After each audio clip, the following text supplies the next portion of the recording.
جو اربوں روپے کا سبسڈی جو ٹیوب ویل جو کسان چلاتے ہیں ان کو سبسڈی وہ دینے والا شخص ہو, جو اربوں روپے کی سبسڈی رمضان شریف میں خرچ کر رہا ہو, کیا وہ چاہے گا کہ غریب آدمی کے اوپر بوجھ ڈال دیا ہے؟ سوال پیدا نہیں ہوتا. البتہ یہ ضرور ہے کہ 4.25 سال عمران نیازی کو توفیق نہیں ہوئی کہ وہ ایک دھیلے کی سبسڈی عوام کو دیتا. جو 50 لاکھ گھر بنے تھے, 50 لاکھ تو دور کی بات ہے 500 ہی دے دیتا. جو 1 کروڑ نوکریاں تھیں, 1 کروڑ دور کی بات ہے وہ کچھ 100 نوکریاں دے دیتا غریب لوگوں کو.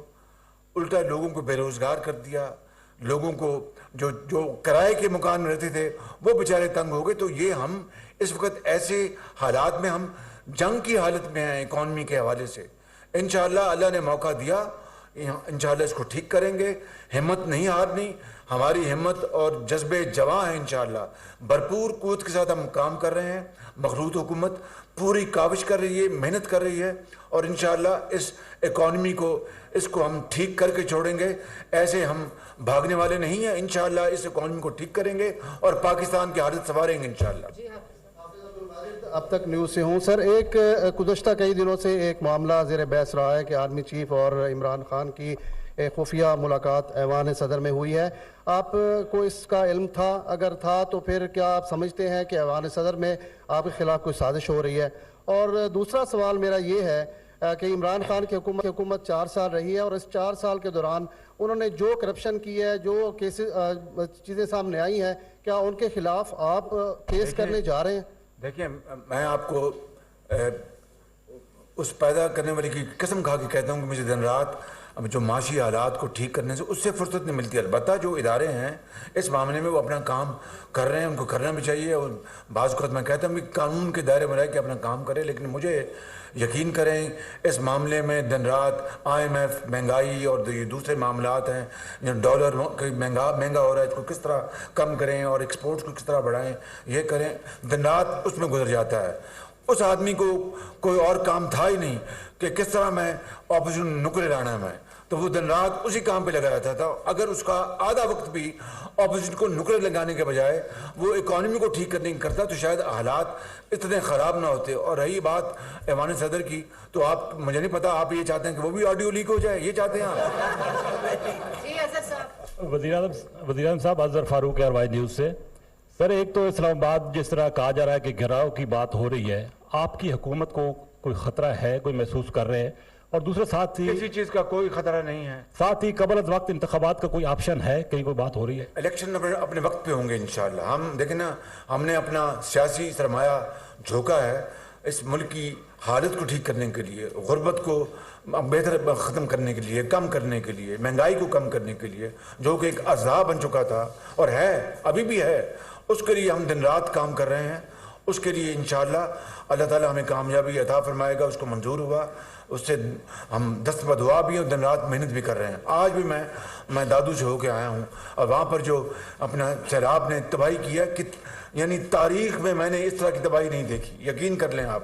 دادو اور اس سے پیچھے جو دوسرے اضلاع سب, میں اپنا ہوائی جہاز بھی لیا, دادو میں اترا بھی, اور وہاں پر یعنی میلوں پانی پھیلا ہوا, میلوں.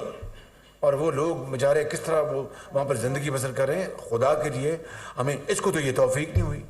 ایک دفعہ ٹانگ پہ ٹانگ رکھ کے وہ KP چلا گیا, اور ایک دفعہ ٹانگ پہ ٹانگ رکھ کے سکر چلا گیا. اگر تم عوام کے انسان ہو, عوام کا دل تمہارے دل میں دھڑکتا ہے, تو جاتے ان کے ساتھ. 2 حکومتیں تمہاری ہیں, ایک KP میں اور پنجاب میں, جا کے وہاں بیٹھتے دکھی انسانوں کے ساتھ, جا کے ہمدردی نہیں, ان کو جو وسائل جو ہیں اللہ نے دیے ہیں KP کو, پنجاب کو, اربوں خربوں, وہ استعمال کرتے. ان کو خیمے لے کے دیتے, ادویات لے کے دیتے, ان کو کمبل لے کے دیتے, ان کو ٹینٹس میں لے کے دیتے. وہ تو آپ کو یاد نہیں. دن رات آپ اپنے جلسے کرتے ہیں اور وہ ویڈیو دکھاتے ہیں یہ جا کے مانگنے جا رہا ہے. خدا کی قسم, مجھے اپنی قوم کو بہتر بنانے کے لیے اگر یہ کام کرنا پڑا میں کروں گا. ایک دفعہ 100 دفعہ کروں گا کہ پاکستان قائد کا پاکستان بن جائے, اور یہ غربت اور بے روزگاری اور یہ مانگنا ہمیشہ کے لیے ختم ہو جائے. وہ دن آنا چاہیے اگر ہماری زندگی میں ہم اس راستے میں چل پڑے کہ کاش ہماری آنے والی نسلیں وہ تو نہ مانگیں. یہ ویڈیو دکھاتا کہ یہ مانگنے جا رہا ہے, تو یہ کیا کرنے جاتا تھا وہاں پہ؟ مجھے بتا دیں نا.